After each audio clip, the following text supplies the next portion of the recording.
But first, a bigger story that we think will shape the country our grandchildren will inhabit, maybe more than any other. The nation's immigration laws are breaking down before our eyes. The people charged with enforcing those laws are instead destroying them. Yesterday, we told you about Chicago, the city of Chicago, and its new plan to give ID cards to illegal immigrants. Those official IDs will allow non-citizens to vote. That's against federal law, not to mention the very idea of democracy. America is supposed to be run by Americans. That's the point of it. But politicians in Chicago are pushing to subvert that. If you're looking for a foreign influence scandal, and everyone in here in D.C. is looking for one, you got it, because it's happening in Chicago right now. Foreign citizens will be electing our political leaders.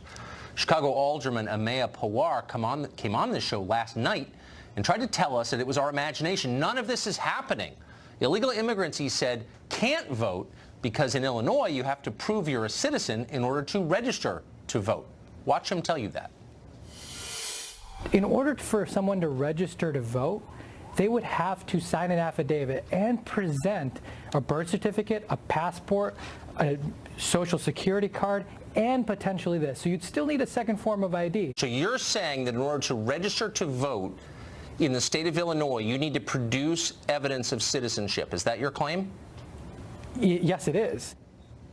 Okay, so we rarely play tape of people who've been on the show when they're not here to respond because it seems like bad sportsmanship. You ought to be able to respond directly to a claim against you. But we're replaying that because it so perfectly crystallizes the dishonesty in our public conversation on this subject. You just heard an elected official look right into the camera and tell you a lie. Not once, but 3 times. That's not true what he said. You do not need proof of citizenship to register to vote in the state of Illinois. We checked. Everyone who lives there knows this. You just need proof of an address and an ID, exactly like the one the city of Chicago is giving away to illegal immigrants. He's encouraging them to take. Informed people who say anything other than that are lying. And they're lying because they want illegal aliens to vote, but they don't want you to know about it or complain. That is called fraud. Meanwhile, in Oakland, California, maybe Mayor Libby Schaaf is taking the side of illegal aliens over American citizens, but maybe to her credit, she's doing it right out in the open. She's trying to sabotage federal immigration enforcement. She issued a public warning to illegal immigrants in Oakland last weekend. She told them of an impending ICE raid so they could go into hiding and avoid federal agents. It's like telling bank robbers the cops are on the way. Who is she protecting by doing that? Well, we have brand new numbers on that question. According to information supplied to this program by ICE, 864 illegal aliens, criminal aliens, and public safety threats remain at large in Oakland. These are exactly the people the mayor is warning before the authorities get there. We'll just give you a couple examples. One is a Honduran citizen who has been arrested multiple times for cocaine trafficking and, by the way, for having sex with a minor. Another, from Mexico, has been arrested and convicted for carrying a loaded gun, for DUI, drug smuggling. Both of these guys have been deported from the U.S. multiple times. They've come back every time. They've been allowed to do that because Democratic politicians want them to stay here because, you know the answer, each one of these people, no matter how revolting, is a potential vote for them. That's the bottom line. Across the country, Democrats have given up on the middle class. They're not trying to fix your problems. They don't care. They don't share your concerns. They're not pretending to. They're the party of foreign voters now, many of them illegal. Democrats argue from the House floor that immigration law, the laws they passed by their body, the lawmaking body, those laws should be ignored or nullified. Anyone who disagrees is shouted down with slurs. It happens on this show all the time. Kansas, for example, has a law requiring proof of citizenship for voter registration. Who wouldn't support that? Non-citizens are not allowed to vote for federal office. Period. It's a federal law. Well, the ACLU is suing. You think they'll sue the mayor of Oakland for siding with MS-13 over American citizens? Don't hold your breath. Chris Kobach is the Secretary of State of Kansas, and he joins us tonight. Mr. Kobach, thanks for coming on. Great to be with you, Tucker. So I just want to be totally clear on this because, and I hate because I really think people ought to have a chance to respond to what you say about them. I'm sorry the alderman's not here, but we had a long conversation with him last night, and he told us 3 times. He said, look, I'm an expert on electoral law in the state of Illinois. You have to prove you're a citizen of the country in order to register to vote. Is that true?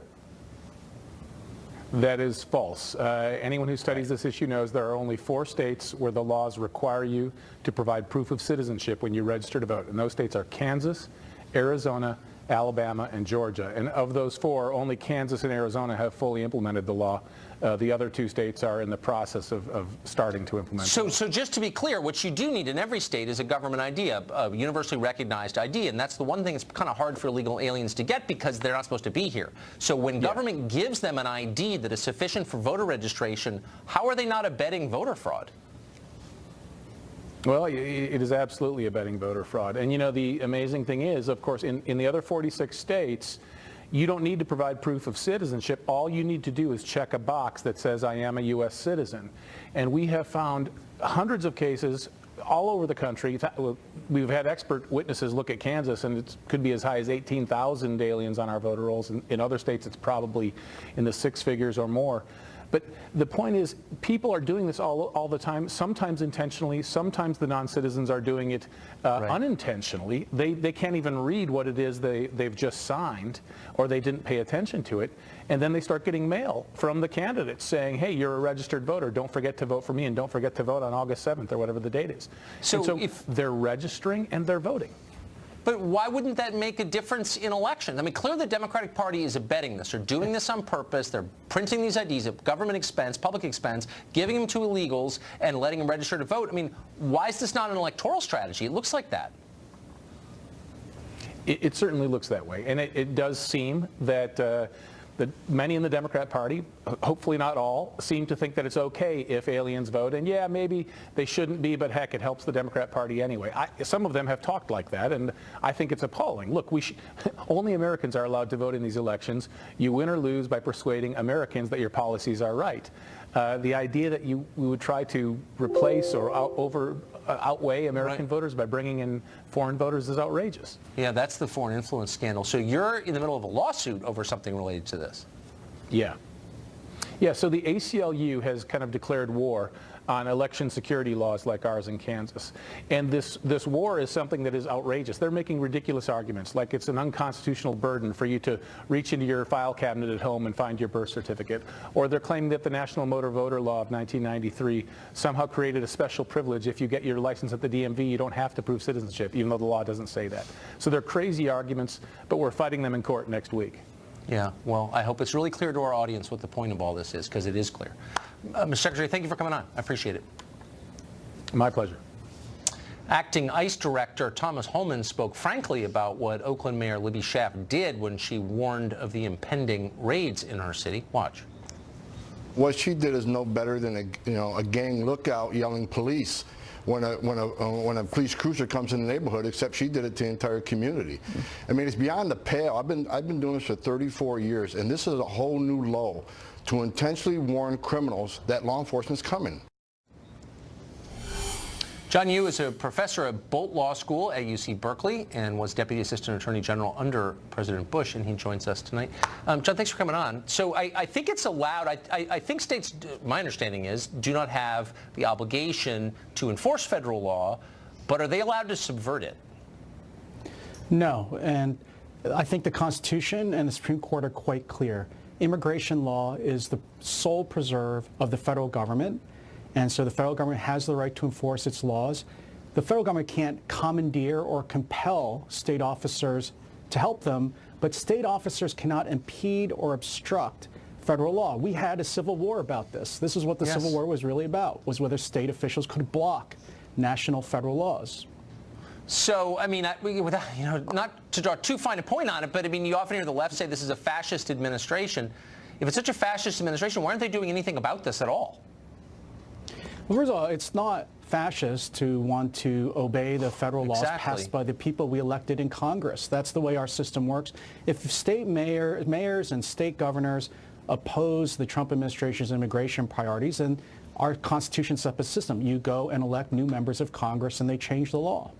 Exactly. Thank you. Thank you for that. So what about, it's pretty clear that the state of California, the city of Chicago, are making it easier for people here illegally to vote in our elections, which is a crime, federal elections. Why doesn't the U.S. government do something about that? Well, I think, take the situation mentioned here in Oakland. You also have the situation with Rahm Emanuel in Chicago. You have mayors who are encouraging the subversion of federal law. They are coming very close to committing obstruction of justice. Obstruction of justice is corruptly impeding or obstructing federal officers who are trying to carry out their legal duty. So if the mayor, for example, if mayors are trying to get people to vote who aren't supposed to vote, or as in Oakland, if you have a mayor who's trying to warn people that federal officers are coming to carry out federal law, I think you're coming very close, if not stepping over the line, to obstruction of justice. It sure seems that way. I hope others in Washington agree with you. Thank you for that context. Appreciate it. Sure. Thanks, Tucker. We've got a Fox News alert for you. White House Communications Director and Trump confidant, perhaps his closest aide, Hope Hicks, is leaving the administration. She announced it this afternoon. Chief National Correspondent Ed Henry has been on it since it happened, and he joins us now. Hey, Ed. Tucker, good to see you. In fact, we've just learned in the last few moments that after this story broke late this afternoon, Hope Hicks was seen crying, as were some other communications staffers here in the West Wing of the White House. What that tells us is she is somebody who's been very popular around here, particularly with the president, but also with top aides, and that this was very unexpected and sudden. In fact, she's someone, Hicks, who's only 29 years old and yet became very effective around here, influential. The president's longest-serving aide, getting high marks for helping to shepherd the tax cut messaging late last year. That's why her exit statement focuses on how there are, in her words, there's no way to adequately express her gratitude to the president. The president also put out a written statement that was glowing in praising her 3 years here at his side, dating back, of course, to the campaign. But remember, Hicks received negative publicity when her boyfriend at the time, White House aide Rob Porter, left after accusations he had abused 2 ex-wives. Then yesterday, Hicks went behind closed doors for about 9 hours, testifying before the House Intel Committee about Russia, and took heat today after it was revealed she told lawmakers she had told white lies for the president. Nonetheless, top advisors tell me this exit has nothing to do with yesterday's testimony that Hicks had signaled in recent weeks she was already planning to step down. Also, senior advisors to the president telling me that the real story behind the scenes is that Chief of Staff John Kelly is trying to consolidate power, even though Kelly did put out a statement declaring that Hicks, quote, has served her country with great distinction. Remember, this comes amid indications Kelly may also be trying to ease out Jared Kushner, senior advisor and presidential son-in-law, after a series of leaks about his security clearance troubles. In fact, Bloomberg has got a breaking news story tonight that says more than 30 White House staffers have been stripped of their top secret clearances. That's a story that's not going away, Tucker. No, it's not. Ed Henry, thank you. Good to see you. We've also got, as if there wasn't enough news, more breaking news about the police response to the high school shooting in Florida. New exclusive information just coming into Fox. We're going to tell you in just a minute when we come back. Also, is Google working with a left-wing group to decide what you can see online? Short answer, yes. Long answer, straight ahead.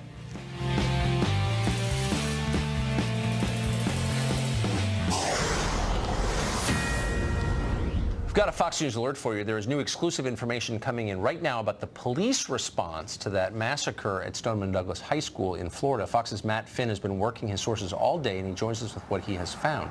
Matt? Tucker, new tonight, there are some heavy allegations against the commanding officer running the scene the day of the shooting at Stoneman Douglas High School. Multiple law enforcement sources allege that the commanding officer prematurely gave responding deputies orders to stage and form a perimeter outside during critical moments after the shootings, when they say all deputies should have been running towards the school to neutralize the shooter. One law enforcement source says the alleged bad command goes against all training to go towards the shooter. Another law enforcement officer said the alleged bad commands could have been detrimental to victims. Every second is another life. We spoke with multiple sources in law enforcement at the city and county level who say they heard the scene that day was chaotic. The Broward County Sheriff's Office active shooter policy indicates the first priority for responding deputies is to enter the structure to preserve life. Staging and a perimeter apparently not listed as a priority. All of the sources' allegations seem to be backed up by a copy of the dispatch call log from the shooting that day obtained by Fox News, which appears to indicate several commands for deputies to stage or form a perimeter when calls were still going across the radio that the shooter's ID and whereabouts were not known. what a source calls still a very active situation. However, at least 2 law enforcement sources we spoke to say the state's investigation into the timeline that day will reveal if the calls for deputies to stage outside was the right call, because staging eventually has to happen at every scene. Each emergency situation is unique. The commander that day may have known something the rest of the crews did not. We asked the Broward County Sheriff's Office for comment. We also asked the Florida Department of Law Enforcement, which is investigating the Sheriff's Office, for comment, and each said that this is an active investigation, that they cannot comment on it, and they will eventually reveal their timelines. Tucker. Matt Finn, thanks a lot for that. Pretty remarkable. Well, a story just published on BuzzFeed concedes something that just last week was considered hate speech on CNN. It's this: Stoneman Douglas High School students who are pushing for gun control are in fact getting a ton of help from professional anti-gun organizations. The BuzzFeed story notes that lobby groups like Everytown for Gun Safety, Move On, Women's March LA, even somehow Planned Parenthood, have been showering the student activists with resources and assistance. Now, obviously, they're within their rights to do that, and we don't doubt the sincerity of anyone involved. We generally think people believe what they say they believe. We take them at face value. But that doesn't mean the rest of us can't say what we believe, especially when it's obviously true. For example, of course these kids, fresh from the most traumatic event of their lives, were likely getting help for some very ideological adults who'd swept into town to make the best possible political use of the moment. That was immediately clear to anybody who's ever been around politics, obviously. Sheriff David Clark and a number of other people basically said that, and they were immediately savaged by our moronic pundit class as immoral ghouls who shouldn't be allowed in the public conversation. But it looks like Sheriff Clark and the rest were pretty much right. Is anyone going to issue a correction on that? We're waiting for it. Well, Google is policing the content posted to YouTube, and they're using a thoroughly discredited left-wing group to do that. Google is creating a group of trusted flaggers who will help the company monitor alleged extremist content on the website. One of those trusted flaggers is not trusted at all. It's the Southern Poverty Law Center. It's not an expert on the South or poverty or the law. John Stossel recently explained the truth about this group in an amazing report. Here's part of it. The Southern Poverty Law Center, based in that building in Alabama, calls itself the premier group monitoring hate groups. Looking at their map of such groups, you'd think America was consumed by hate. I once believed in the center's mission. Well-meaning people still do. Apple just gave them $1 million. But what donors don't know is that today the center smears people who don't deserve to be smeared. The Southern Poverty Law Center now lists people like Ben Carlson, Laura Ingraham, and Jeannie Pirro as extremists. But it doesn't list Antifa, the hate group that beats up people on the right. The center's become a hate group itself. It's now a left-wing, money-grabbing slander machine. It's a hate group. It is a hate group, too. Let's just be honest about that. Eric Schiffer is a tech entrepreneur, and he joins us tonight. So, Eric, you follow this stuff closely. How did the Southern Poverty Law Center, which is wholly discredited and wholly political, wind up policing content on the most powerful company in the world? How'd that happen? You know, it's hard to understand. I think what was going on, Tucker, is that YouTube, in essence, was trying to be inclusive in their mind and really trying to have an optical perspective that they were being and doing everything they could, because they were taking a lot of heat from people saying they weren't doing enough to stop ISIS and extremist groups. Right. So that's what led to this. But it's just too far. I mean, I can't imagine how they can have this group. And really, in my opinion, more should be done, and a lot more. So, I mean, for people watching at home who think that Southern Poverty Law Center sounds like a legitimate group, give us an example of the people or movements or websites they have deemed out, beyond the pale, haters, extremists. Who have they called that? Well, I mean, Laura Ingraham, Ben Carlson. I mean, so you've got conservative figures that they are labeling, and I think it's gone too far. It really, in my opinion, that YouTube should fire Southern Poverty immediately from all YouTube monitoring, because it's an outrage. I mean, to have the possibility of an anti-conservative hitting delete for partisan reasons or on any content that's relevant to patriotic Americans. And I think Google really needs to be and YouTube be transparent. I mean, moving forward to monitor content and have a no policy related to anyone that has any political affiliation or any reputation for being partisan. And I think also there really needs to be an apology to patriotic Americans that use YouTube for this gross oversight and unfair process that's really done not with any kind of disclosure in the choice of using Southern Poverty for the monitoring of content. It just doesn't make sense. And frankly, it opens up a bunch of things. I mean, when they're doing this to conservatives, what else are they doing it to? Well, that's a great question. We don't know because, of course, it's totally opaque. And by the way, whatever happened to saying what you think is true, even if people don't like it? But I guess that's passé. Eric, thank you. It's great to see you tonight. Thank you, Tucker. My pleasure. Well, a suspect accused of hacking computers in Congress, perhaps taking classified information, was caught trying to flee the country, and the FBI let her go. That happened. Why? That story's next.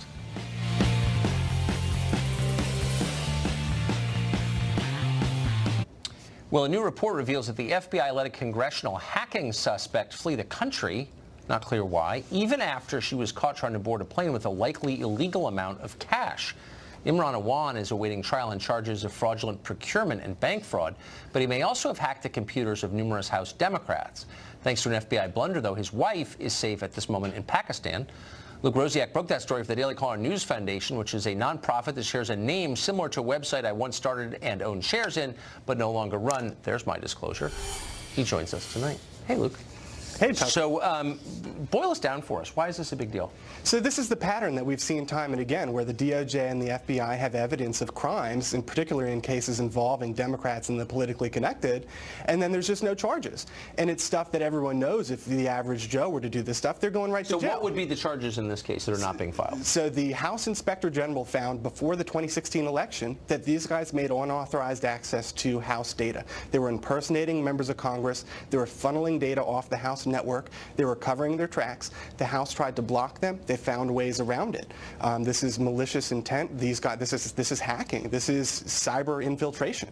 And so the House Inspector General spent 6 months putting together this report, whole team of government investigators, and they conclude that they're doing all these things. So put yourself in the context of it's before the election, the DNC were dealing with the hack of that, and these government investigators bring this investigation to the FBI on a silver platter. And it basically says these guys infiltrated Congress. They made unauthorized access. They worked for Debbie Wasserman Schultz at the time. Yeah, so the issue is they worked for a number of Democratic members of Congress, but they were accessing data that they had no business accessing, and they were taking data off the network, doing a bunch of other really scary things. So is there any chance they'll be charged? Or do you know why they're not being charged? Well, and that's the big question here. So this happened before the election. So what does the FBI do? They put literally a first-year agent on the case. And we're talking, this is the same pattern of the DNC hack. We've got potential foreign meddling, but we've got a cyber breach. And they put a junior guy on the case. He watches them, and basically the IG report pinpoints this particular server on the House as ground zero of the hack. That server is stolen from out underneath the nose of the FBI. And the FBI still doesn't make an arrest. They surveil this guy. They watch him move hundreds of thousands of dollars to Pakistan. They follow his wife to the airport, watch her board the plane, and basically wave goodbye. So they've made no arrest, and they're going to be in court next Thursday. And they've tried to be vague about this whole thing, but the fact is, I've seen the IG report, the DOJ has the IG report, and the FBI has the IG report. If you have seen that IG report, you cannot conclude anything other than that these guys infiltrated Congress. They made unauthorized access to data. It's the kind of thing where criminal charges, there's no way around it. You might almost say they hacked our democracy, but you're the only one who is saying that. Weird. Luke Rosiak, thank you for that. Thank you. I think it's a real story, a big one.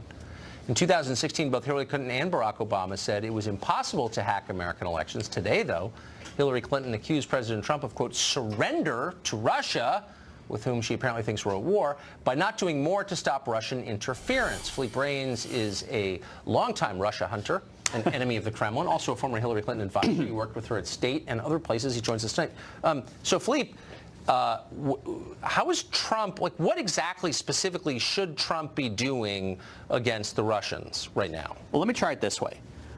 Let's forget about 2016. Let's assume that he won 50 states, 535-0. She came out of her voting booth and said, you know what, he's so great, I voted for him. Nothing happened in 2016.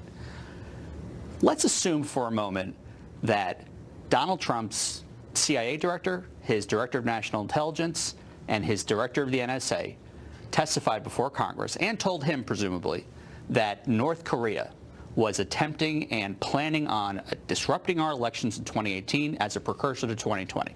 And they were doing so with the intent of disrupting the incumbents, and they might hurt House members who are incumbents. What conversation we would be having then? I guess I would. Here's, like, I've been here most of my life. I don't really care what a lot of people in Washington State because they're dishonest and stupid. Well, for a moment, let's stipulate. You really telling me that Russia, which has a contracting economy and population and position on the world stage, a single military base outside its own borders, is a graver threat to the United States than China, or even in the same first off, I don't think it's whack-a-mole. They could both be significant adversaries. We're not talking at all. We're sucking up to China. Our business sector, our entertainment sector, our political sector, all kowtow toward China. We're not. I'm not defending China. No, but I'm just saying, like, what we're hearing from the Democratic left is that the existential threat to the country is from Russia, and the facts don't show that. It's insane, actually. The intelligence show, and it's intelligence presented by Donald Trump's appointees, Republican appointees, that they are going to interfere with our 2018 election. How exactly are they going to do that? They've done it a number of ways. First of all, we've now learned that they got into the registration rolls of 7 states prior to election day. So how do you imagine? I mean, look, how did they get into Sony? I mean, the North Koreans got into Sony. But I mean, it's like a serious question. I mean, you and I can't talk about how someone does or doesn't hack anything. Hold on. Democrats have pushed after talking about 2 people who got into the DNC. Look, I'm against foreign hacking. China is the primary. So what should we be doing about it? We never mentioned that. Democrats have pushed for years online voting because they think it will increase their share of the turnout because it makes it easy and their voters don't like to get out of bed and go to the polls. So how can they still I'm nodding, but I don't agree with you. Okay, but how can they still be pushing for online voting if we face this hacking threat from foreign countries? Why wouldn't we just use paper ballots? I don't think this is as simple as online voting. Who in the United States? That's not more vulnerable than paper ballots? Who in the United States is in charge of protecting us against China interfering with our elections? Even if it's hard, even if it's going to fail. Who's in charge? Well, presumably you would think our captains of industry, of entertainment, Silicon Valley, our military, our Who's in charge of fighting opioids? I don't know. I mean, Kellyanne Conway. Okay. Look. Why wouldn't there be a White House coordinator? But what would he do? I guess that's what I'm saying. Or she. Okay, well, I'm actually using the broadly accepted pronoun that can stand for either one. But let's just say it was Mike Pence for a moment. Right. What he would do is he would do a number of things. First of all, he would take a whole-of-government approach. But specifically, you hit a good point, which is that this also involves the private sector. This involves Facebook. This involves Google. Saying, he could bring people together and they could share best practices. The first thing you would do is you would say no electronic voting, because it's vulnerable to foreign hacking. Yet Democrats are pushing electronic. Yes, you would. Of course, any system. I have a better source than you. I wouldn't. No, I have better sources, and also I have common sense, which trumps all, which tells you that any system in which electronic data transfers between 2 points is vulnerable to hacking. Yeah, but all voter rolls are electronic already. Okay, but voting itself in states with paper ballots is safer than those that have electronic voting. Yet Democrats are pushing for electronic voting, even though they claim Russia's going to hack the election. How can that be? I think we were talking about we're talking about the same thing. No, we're talking about the same thing. Oranges. Our democratic vulnerabilities. That argues for the next 100 years to use paper as opposed to making sure as we face this our voting systems are. Because I gave you a specific thing that we can do to harden our democracy, and you laugh because it might hurt Democrats. I didn't laugh. You said it's the first thing I wanted to do. It's the obvious thing, but no one wants to do it. But let's set aside hacking. Let's just use the word screwing around or interfering. 20 seconds, hit me with it. If it's interfering. Yeah. Let's just say they can't do it. Let's just say they're bad at it. Let's forget about 2016. I know you got the people over here in the Nothing Burger camp, and you got the people over here in the Double Whopper with cheese camp. What should we be doing that we're not? And it seems that the people in charge of protecting us do not think we're doing enough. Okay. Well, then I think every Democrat in Congress should do, and every Republican, to suspend all electronic voting until we can be sure the Russians can't hack it. That way we can have total confidence in the integrity. Why do we bank? Why don't we just go back to the fax machines and carrier pigeons? We're not so worried about Russia all of a sudden. I love this. This is so I'm the one worried. You're the one talking to people. All right, you do the Russia, the China ball over here. Great to see you. Always fun. A student at Wake Forest says he's being harassed for his political views. Harassment's not allowed on campus, but wait, administrators don't even care. That student joins us next.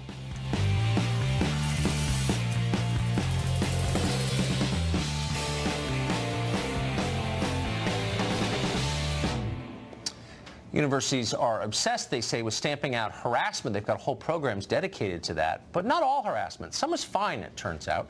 Ryan Wolf is a student at Wake Forest University in North Carolina. He says he's faced repeated harassment, verbal and racial harassment, for his views. School officials, though, say they're not going to do anything about it, probably because they don't like his views. Ryan Wolf joins us tonight. Ryan, what happened? Thanks for having me on, Tucker. Thanks. So back before the 2016 election, we had a panel talk that was hosted by the College Republicans, Wake the Vote, and the Wake Forest Review, which is the conservative publication on our campus. And kind of before, during, and after this event, there were messages about me on social media and in group chats, and that were kind of trying to intimidate me. And then after the event, I was handed a box of saltine crackers, and in a group chat during the event, a student photoshopped my face onto a cracker. And so our school has fairly strict verbal abuse, harassment. And by the way, just to pause, I assume rules. that's a slur against your ethnicity, correct? Yes, that's how it was intended, absolutely. And so we have pretty strict rules about harassment at our school, which clearly don't abide by the First Amendment. But we are trying to hold all students to the same standard. So I reported the conduct actually at the behest of one of my professors who used to be an MSNBC host, Melissa Harris Perry. And so I sent in these reports, and the university basically, after several weeks, gave me these options, and I asked to press charges, kind of open a school judicial case against the students who handed me the box of crackers and photoshopped my face onto a cracker. Then after several weeks, I was told, in many words, because our dean of students, Adam Goldstein, really isn't a frank person, that President Trump's election somehow justified their behavior, even though the incident happened before Election Day, and that if I brought a judicial case, it would make things worse for me. We were heading into finals week at the end of the semester. I just wanted this to be over. Wait, so Adam Goldstein, who's the dean, Dean Goldstein said, I just want to make sure I'm not mischaracterizing this, said that the president's election somehow justified this attack on you? Yeah, he doesn't say things in short sentences like that, but what I took away from that part of the conversation was that he was trying to justify their behavior because it was a response to the election of President Trump. How did, I mean, that's it. I don't even know what to say. What was it doesn't your make response any to that? sense. No, it doesn't. And I assume that they would never put up with this. If you'd been a different kind of person, this would have been swiftly punished, I assume, right?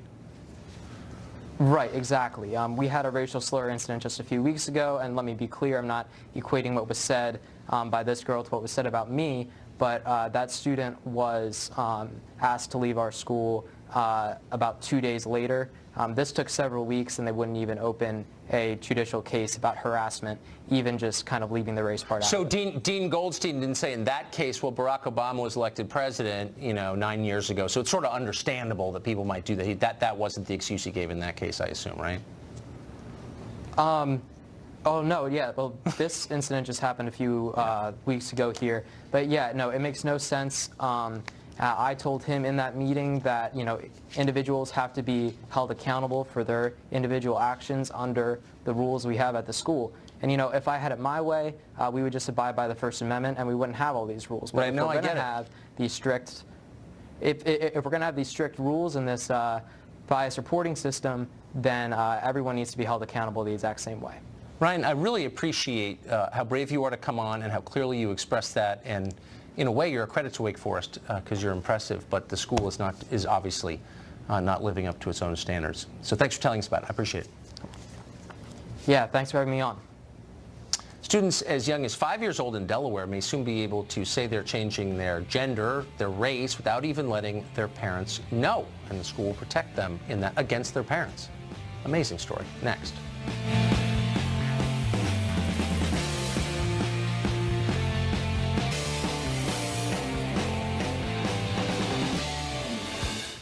Delaware is on the brink of passing a regulation that would allow children to change their gender without parental permission or even knowledge. Regulation 225 would order all schools to let kids pick their bathroom, locker room, sports team, preferred name, regardless of their biological gender. The regulation would also let students choose their own race, and if the school wishes, parents will be told nothing. Mark Purpura is president of Equality Delaware Foundation, and he joins us today. Mark, thanks for coming on. Hi, Tucker. Thank you for having me. So we don't let kids really make any decisions without their parents because their parents are in charge of them. Why would they be encouraged to make a decision this profound without letting their parents know? Well, Tucker, the regulation doesn't encourage children to make any decision. It simply allows them to identify their gender or their race for school records purposes. The school is permitted under the regulation to seek the permission of parents before they make that change. And it suggests also that if the school decides to seek the permission of the parents, that they consider the health, safety, and well-being of the child before they do that. The sad reality, Tucker... But hold on, but the school is not the parents. The teachers didn't give birth to the child, haven't raised the child. How could teachers justify not telling parents why are they not required to tell parents immediately? Sure, Tucker. The simple fact is that some parents are simply not going to be supportive of their child, and it may endanger the child's safety or well-being to involve that parent in that. Who makes that decision? Who makes that decision? Well, the school would make the decision, but I think what's missing here is that. No, what's missing here is outrage. So let me supply some. The school has no right to take away parental decision-making from parents. The children do not belong to school administrators. They are members of the family from which they came. How dare a school take that prerogative away from parents? Where do they get the right to do that? Tucker, they're not taking the prerogative away from parents. Well, obviously they are. First of all, it's only in rare circumstances that a school would come to a determination that involving the parent is going to endanger the safety and well-being of the child. But who has the right to decide that? Hold on, slow down. Who has the right to decide that, and where does that right come from? Where does a school administrator have the right to override parental judgment in the case of a child? Tucker, it's not about overriding parental judgment. Well, of course it's about no, it's about protecting the safety and well-being of that child. Says who on the basis of what? Wait, hold on. This is it. Hold on, slow down. I'm a parent. Oh, stop. I'm a parent of 4. I can tell you the most sacrosanct right you have as a parent is to influence the development of your child. In order to violate that right, you need a court order. But you're saying that a school official can just decide it's not in the child's interest, and I'm asking you where you get the right to violate millennia of sacred tradition and make that decision in place of a parent. Simple question. Where's that right come from? Tucker, the child has a right to dignity and respect in school, and they shouldn't have to choose between that dignity and respect and being unsafe at home, being subject to potential physical violence, mental anguish. But somebody has to make the decision about, hold on, somebody has to make the decision. There's a subjective decision to be made about what's best for the child. And that decision is always made by parents unless a court determines that the parents are unable to make the right decision. It takes a court to do that. Tucker, yes. Yes. We send children to schools, and administrators and teachers make those decisions every day. About what race and sex the child is? Are you joking? No, this has never been tried in any place in the world. And for you to pretend it's no big deal and that nobody's rights are getting violated, yes, they are. Parental rights are being ignored because of political extremists, I hate to put you in that category, who think their views are more important than the rights of parents. And I think we should at least acknowledge that.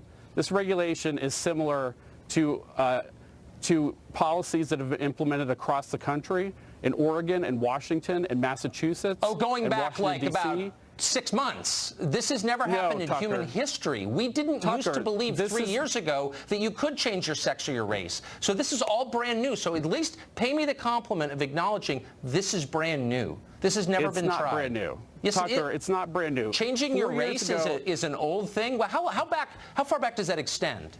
Tell me the history. Is that in British common law? Like, what are you talking about? It's not changing your race, Tucker. It's identifying your race. It's identifying your race. Okay, look, we're not having a biology conversation. That's another segment. But I'm just telling you as a factual matter, no society has ever done that until very, very recently. It's never happened. So at least acknowledge this is brand new. It's happening in school districts, and it's being implemented seamlessly across school districts across the country. But the rights of parents over their own children are being violated because of activists. And I'm going to stand up and say it. I don't care. I'm not afraid of you. And I think it's fair to say that parents are losing their rights in this over their own children. And I think that that's something we need to think about. I'm sorry you Tucker, I disagree. think that we are on the same page that parental involvement is very important. It's only in very rare circumstances in But which... who makes that decision? And where do they get the right to make that decision? I don't know if you have children, but can I just say, I don't like the way you're parenting, and I think it's really in the child's interest to not let you know about a profound life decision that kid is making. I don't think you'd like that. I think you'd need a court order to do that. This does not prohibit communication between the parent and the child. The school hides this from the parent. They have an they're not their children. Those children do not belong to the school. They belong to the family from which they came. I just wish you would acknowledge that, and we could move from there, but you won't. And you try to bully people into going along with it, and I won't be. There are plenty of circumstances, Tucker, where school counselors or other people in conversation. It's not their child. A school counselor doesn't get to decide. We're going to have to stop there. Mark, thank you for coming on. There's much more. We'll be back.